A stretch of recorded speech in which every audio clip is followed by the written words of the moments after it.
El 3 de enero de 2026, Estados Unidos ejecutó una operación que marcó un antes y un después en la historia reciente de América Latina: la captura de Nicolás Maduro en el marco de la operación Absolute Resolve. Sin embargo, esta captura no solo generó un golpe político enorme para Venezuela, sino que afectó directamente a uno de los principales aliados del chavismo, Cuba. Durante las 2 últimas décadas, Cuba dependió casi completamente del petróleo venezolano para mantener su economía y su sistema energético, pero ahora, sin ese flujo de crudo, una crisis sin precedentes se desató en la isla.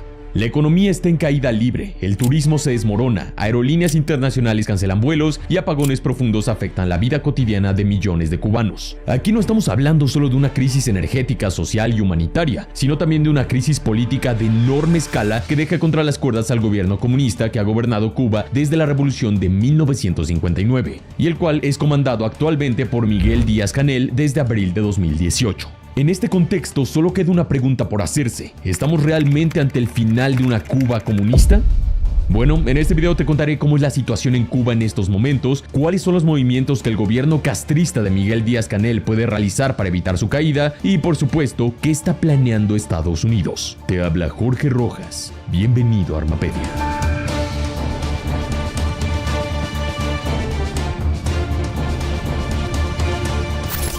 Desde la captura de Nicolás Maduro el 3 de enero de 2026 y el colapso del suministro de petróleo venezolano, la situación en Cuba se ha deteriorado de forma acelerada y estructural. Como dijimos, durante décadas la economía de la isla, su transporte, su industria y sobre todo su sistema energético se sostuvo gracias al crudo que llegaba desde Venezuela, México y Rusia. Sin ese combustible, el país entró de lleno en una crisis casi sin precedentes. El único antecedente similar es la caída de la Unión Soviética, cuando el principal aliado cubano dejó de existir, pero aún así la situación actual es aún más crítica y compleja. Los datos son duros y contundentes. Según consultoras independientes, las reservas de petróleo de Cuba apenas alcanzarían, en el mejor de los casos, para unas 2 semanas de consumo si no llegan nuevos envíos. Y no es que Cuba no produzca petróleo, pero su producción está muy por debajo de sus necesidades. De los 110,000 barriles que necesita al día para mantener en funcionamiento al país, la isla solo produce 40,000, de manera que cada día es déficit en el 60% de sus necesidades. Desde hace tiempo, el gobierno cubano de Miguel Díaz-Canel intentó enfrentar esta crisis energética con una política de ahorro. Los cortes de luz, programados o no, se han vuelto la norma, hasta el punto que, por momentos, más del 60% del territorio nacional ha quedado sin energía simultáneamente. Y no estamos hablando de cortes breves de media hora o 1 hora, sino de periodos donde la electricidad simplemente desaparece por largas franjas del día. Y los cubanos viviendo en Cuba no me dejarán mentir con esto que estoy diciendo. De la misma forma, la situación del transporte es crítica. Es una cuestión simple: sin combustible no hay transporte público, que es usado por 2.4 millones de cubanos al día. En La Habana, por ejemplo, esto ya es una realidad consumada. El transporte público está colapsado. Los autobuses urbanos funcionan con restricciones severas y las rutas interprovinciales están reducidas o suspendidas porque no hay diésel que los ponga en marcha. Miles y miles de cubanos ahora están aislados dentro de sus propias ciudades, sin forma práctica de llegar a sus trabajos, escuelas o centros de salud. Y lógicamente esto también afecta a una de las principales fuentes de ingresos de la isla: el turismo. Los aeropuertos cubanos han reconocido en comunicados oficiales que no tienen suficiente combustible para aviones comerciales, mientras las aerolíneas internacionales han cancelado múltiples vuelos y rutas hacia Cuba. De la misma forma, los hoteles que hasta hace poco funcionaban ahora cierran temporalmente y reubican visitantes, intentando ajustar costos y energía. El sector que generaba miles de empleos y millones en ingresos para el gobierno cubano hoy está casi totalmente paralizado. Como imaginarás, esta falta de energía e ingresos no ha tardado en tener consecuencias sociales severas. Los hospitales han tenido que reorganizar consultas, priorizar casos críticos y limitar procedimientos no urgentes para ajustar el uso de electricidad y recursos, mientras que las escuelas y los trabajos han comenzado a reducir horarios y suspender actividades presenciales. A todo esto se suma un detalle clave: Cuba importa la mayor parte de lo que consume. El propio Parlamento cubano reconoció que el país depende de importaciones para una proporción altísima de sus alimentos básicos. Sin vuelos, transporte y combustible, conseguir y distribuir estos alimentos se vuelve muy complejo. Sin exagerar, gran parte de la población cubana vive casi literalmente a oscuras, sin electricidad, sin transporte, sin suministros básicos y con preocupaciones económicas cada vez más graves. Organismos diplomáticos de países extranjeros han advertido oficialmente que los apagones y la falta de combustible están empezando a afectar servicios básicos indispensables, como por ejemplo el agua potable, el transporte de emergencia, las comunicaciones, la producción agrícola y por supuesto la distribución de alimentos. Cuba está viviendo un declive acelerado de su capacidad de sostener la vida cotidiana de sus ciudadanos y la operatividad mínima de un estado. Como ves, no estamos exagerando cuando hablamos de una crisis sin precedentes. antes. Y ahora te preguntarás, ¿qué demonios está haciendo el gobierno cubano para lidiar con esta situación, con esta crisis? Bueno, por un lado, el gobierno cubano de Miguel Díaz-Canel ha declarado la emergencia energética nacional. Se han implementado racionamientos estrictos de combustible, se ha reducido la venta de gasolina por persona y se han promovido compras de combustibles en dólares para intentar, con suerte, atraer alguna importación que alivie mínimamente la presión. Sin embargo, estas medidas son insuficientes, es como intentar frenar el agua de un río con las manos. Por otro lado, y tal vez más importante, se ha visto un cambio de discurso fuerte dentro del régimen comunista. Si bien no desapareció el reclamo histórico por el bloqueo económico estadounidense, tema que abordaremos en unos minutos, sí apareció algo nuevo, una mea culpa.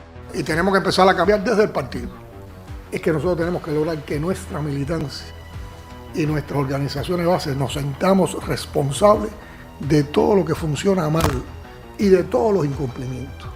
Más allá del bloqueo de la captura de Nicolás Maduro y de Cilia Flores, Miguel Díaz-Canel, figura máxima del gobierno comunista cubano hoy en día, está admitiendo que la situación actual es, al menos en parte, culpa del propio régimen y partido. Es que los tiempos han cambiado, ya no está Fidel ni Raúl Castro. Miguel Díaz-Canel es el primer presidente cubano moderno que no pertenece a la generación histórica de la revolución de 1959. Asumió formalmente la presidencia en 2018 y en 2021 Raúl Castro le dejó también la jefatura del Partido Comunista. Pero el contexto ha cambiado enormemente. La legitimidad histórica que tenía la generación revolucionaria ya no está. La sociedad cubana es más joven, más conectada que hace 20 años con el resto del mundo y como consecuencia más consciente de las diferencias con el exterior. Durante los últimos años y especialmente meses, el malestar social volvió a expresarse en protestas localizadas por apagones, falta de alimentos y deterioro de servicios básicos. La respuesta del gobierno cubano ha sido doble. Por un lado, medidas económicas de emergencia y llamados a la resistencia nacional. Por otro, persecución y detención de disidentes políticos. A finales de enero de 2026, el presidente de Estados Unidos, Donald Trump, firmó una orden ejecutiva que declara una emergencia nacional con respecto a Cuba y establece que puede imponer aranceles a cualquier país que suministre petróleo a la isla. Donald Trump dejó en claro que Cuba no recibirá más dinero ni petróleo externo. Este mensaje parece directamente dirigido hacia el gobierno mexicano de Claudia Sheinbaum, que después de la caída de Venezuela como proveedor principal, había estado enviando petróleo a Cuba en 2025 y principios de 2026 con la justificación oficial de evitar una crisis humanitaria en Cuba. Sin embargo, tras los embargos y las amenazas estadounidenses, México prácticamente detuvo los envíos por completo en las últimas semanas. De la misma forma, otros aliados cubanos como Rusia e Irán han intentado intervenir, pero la realidad es que ambos países tienen cosas más urgentes en sus propios territorios y conflictos de los que ocuparse en este momento, como por ejemplo la guerra de Ucrania y la actual crisis en Irán. Obviamente, mandar barcos petroleros ignorando las amenazas estadounidenses, como ha hecho Rusia recientemente, es una opción de ayuda, pero ya ha quedado en claro que Estados Unidos no tiene problemas en interceptar estos buques. E incluso si logra llegar uno de estos a la isla, no lo hará en suficiente cantidad como para solucionar la crisis, a lo más le comprarían un poco más de tiempo a Cuba, no más. Donald Trump sabe que la situación del régimen cubano es crítica. Ahora, otra pregunta importante es ¿qué puede hacer Estados Unidos para terminar con el régimen comunista que gobierna Cuba desde 1959? Bueno, principalmente y según múltiples reportes y especialistas, Donald Trump tiene tres opciones muy diferentes sobre la mesa. 1. Negociar. La simple idea de los gobiernos de Cuba y Estados Unidos negociando puede parecer difícil de creer, pero el presidente cubano Miguel Díaz-Canel ya ha tendido los puentes intentando apelar a una negociación con Donald Trump.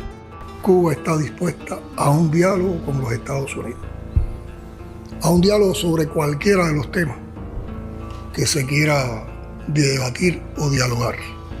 Si bien posteriormente puso condiciones para una negociación como respetar la soberanía de Cuba, este tipo de declaraciones dejan en evidencia la desesperación del gobierno cubano. Estados Unidos podría ofrecer alivio parcial de sanciones energéticas y financieras, permitiendo la entrada de petróleo extranjero a cambio de reformas gubernamentales y económicas concretas y verificables. Por ejemplo, amplificación real del sector privado, garantías jurídicas para inversión extranjera, liberación de presos políticos, calendario de reformas electorales o incluso supervisión internacional en determinadas áreas. Un acuerdo así le permitiría al gobierno de Miguel Díaz-Canel mantenerse en el poder, pero lo obligaría a ceder a las pretensiones de Trump y a tener una relación mucho más estrecha con Estados Unidos. Para Washington, esto podría servir como una transición organizada y controlada hacia un gobierno cubano más servicial y en un futuro capaz hasta unas elecciones democráticas. Sería una forma de evitar un vacío de poder que puede llevar a su vez a mucho caos, más crisis humanitaria y a un nuevo régimen militar. Algo muy similar a lo que se está haciendo en Venezuela con Delcy Rodríguez y Jorge Rodríguez. Bueno, incluso según varios medios medios, conversaciones preliminares ya están teniendo lugar en México entre representantes de agencias de inteligencia estadounidenses y el coronel Alejandro Castro Espín, hijo del mismísimo Raúl Castro. El embajador de Estados Unidos en Cuba, Mike Hammer, llegó a afirmar que ya tienen a una Delcy Rodríguez dentro del gobierno cubano, es decir, alguien que ocuparía un rol similar. Hay conversaciones con algunos muy altos dentro del régimen. Otros no estarán enterados. Hay algunos que salen y dicen una declaración, no hay nada, y de repente al día o dos dicen, bueno, o sea, eso se tiene que hacer de la manera en que lo estamos haciendo. Yo solamente te pongo el ejemplo de Venezuela. ¿Qué ha pasado ahí? ¿De dónde salió Delcy Rodríguez y cómo se están moviendo las cosas? Bueno, vamos a ver. ¿Quién es la Delcy Rodríguez en Cuba? Ya sabes que no te puedo... Buena pregunta, lo aprecio, buen periodista. No vamos a entrar en... Dicho esto, habría que preguntarse si Estados Unidos está dispuesto a echarle este salvavidas al gobierno cubano. Desde hace más de 6 décadas, los distintos gobiernos estadounidenses han intentado sacar a Cuba del comunismo, algunos con mayor o menor importancia o mayores o menores sanciones, incluso ordenando numerosos intentos de asesinato contra Fidel Castro y de realizar un ataque militar directo durante la invasión de Bahía de Cochinos en 1961.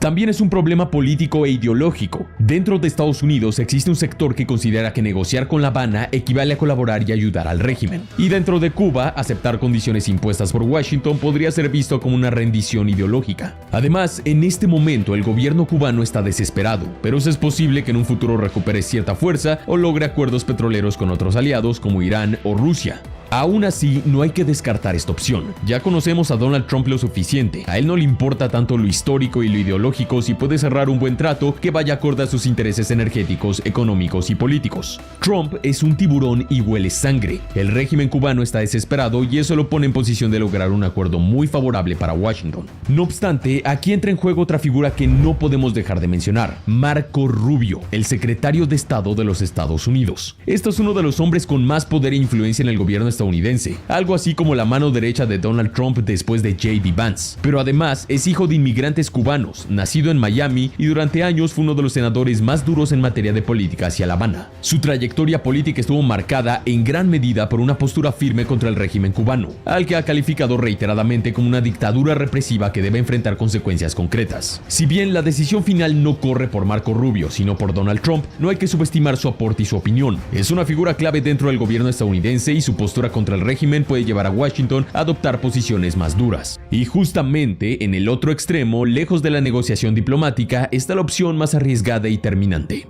Número 2. Acción militar. Si Estados Unidos decide, por el contrario, no ayudar al régimen cubano, sino acabar con él de una vez por todas, podría recurrir a una acción militar, ya sea masiva o puntual. El tema es que una intervención directa, ya sea bajo argumento humanitario, de seguridad hemisférica o por crisis migratoria masiva, podría tener consecuencias enormes. Históricamente, Estados Unidos ha intervenido militarmente en el Caribe en múltiples ocasiones: República Dominicana en 1965, Granada en 1983, Panamá en 1989. El precedente histórico existe, pero no deja de ser un movimiento muy arriesgado. Una acción militar contra Cuba podría fácilmente desembocar en una guerra. Más allá de la crisis, Cuba sigue teniendo unas fuerzas armadas estructuradas, aparato de seguridad interno y una historia de confrontación con Washington que podría llevar a una defensa activa y duradera con tácticas guerrilleras. Lo último que desea Estados Unidos es que una guerrilla se afiance en los montes cubanos durante décadas, como por ejemplo ocurrió con las FARC y el ELN en Colombia. Y menos aún cuando hablamos de una isla ubicada a apenas 145 kilómetros del territorio continental de Estados Unidos. Incluso se ha reportado que Cuba estuvo realizando entrenamientos militares para fortalecer un plan territorial de defensa. En las imágenes se pueden ver sistemas antiaéreos y entrenamientos con drones. Por supuesto, no significa que sería una contienda dura o pareja. Estados Unidos podría aplastar las fuerzas cubanas, tal como lo hizo con la defensa de Maduro, pero aún así sería un riesgo político y diplomático.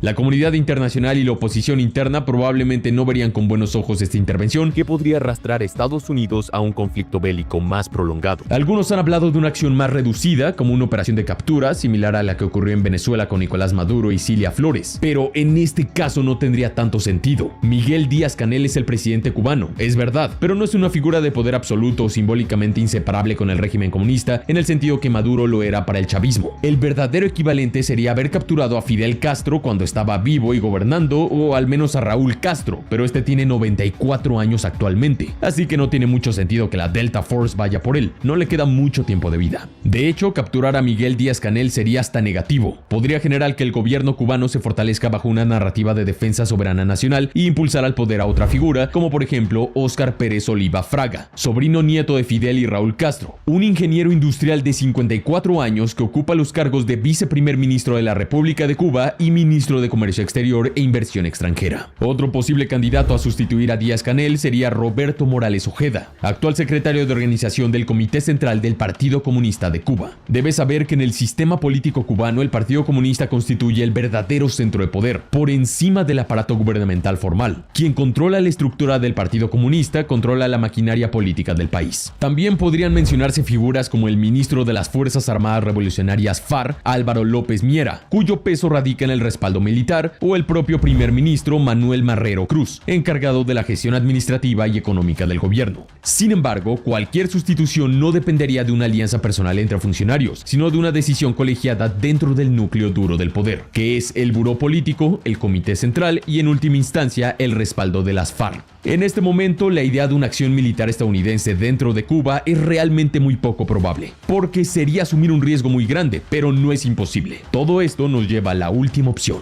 Número 3. Esperar el caos interno. Sí, aunque no te parezca lógico, la administración Trump podría optar por mantener e incluso endurecer las sanciones económicas y comerciales, esperando que el propio desgaste interno termine debilitando al gobierno cubano encabezado por Miguel Díaz-Canel. Como mencionamos, la situación energética es crítica, las reservas de petróleo en Cuba se están agotando y la capacidad de importación es cada vez más limitada. Si Estados Unidos mantiene el embargo o decide reforzarlo, la presión económica se intensificaría aún más. En ese escenario, la crisis estructural podría profundizarse hasta un punto en el que el liderazgo de Díaz-Canel se vea seriamente erosionado, incluso dentro de su propio aparato político, donde podría comenzar a ser percibido como un hombre débil ante los llamados imperialistas yanquis. No solo es posible un levantamiento popular, sino es probable que al verse entre la espada y la pared haya rupturas internas y traiciones, las cuales pueden desembocar en un golpe militar o un cambio de gobierno. Por supuesto, esperar también puede despertar críticas internacionales contra Estados Unidos. Al final del día, la crisis cubana, además de ser culpa del régimen comunista, también está directamente causada por la captura de Maduro y el bloqueo petrolero y comercial que impulsa el gobierno estadounidense. Para contrarrestar las críticas, Estados Unidos anunció una ayuda humanitaria de aproximadamente $6 millones destinada a poblaciones vulnerables en Cuba, incluyendo la entrega de alimentos y lámparas solares a través de canales no gubernamentales como la Iglesia Católica y organizaciones civiles. Si bien estas acciones son limitadas, le permiten a Estados Unidos no quedar tan mal, pero aún así mantener el bloqueo y acelerar la caída del gobierno cubano. Como verás, Estados Unidos tiene varias cartas sobre la mesa. Puede negociar, puede sostener la presión y esperar que el sistema se desgaste desde adentro, o puede escalar el conflicto a un terreno mucho más riesgoso. Son caminos distintos, con tiempos y costos diferentes, pero que todos convergen en un mismo punto. El modelo cerrado, rígido y vertical que ha gobernado Cuba desde 1959 parece tener los días contados. Así es, cuando parecía que 2026 ya había sacudido demasiado el tablero geopolítico de América Latina, todo indica que podríamos estar frente a otro giro histórico en la historia moderna de América Latina.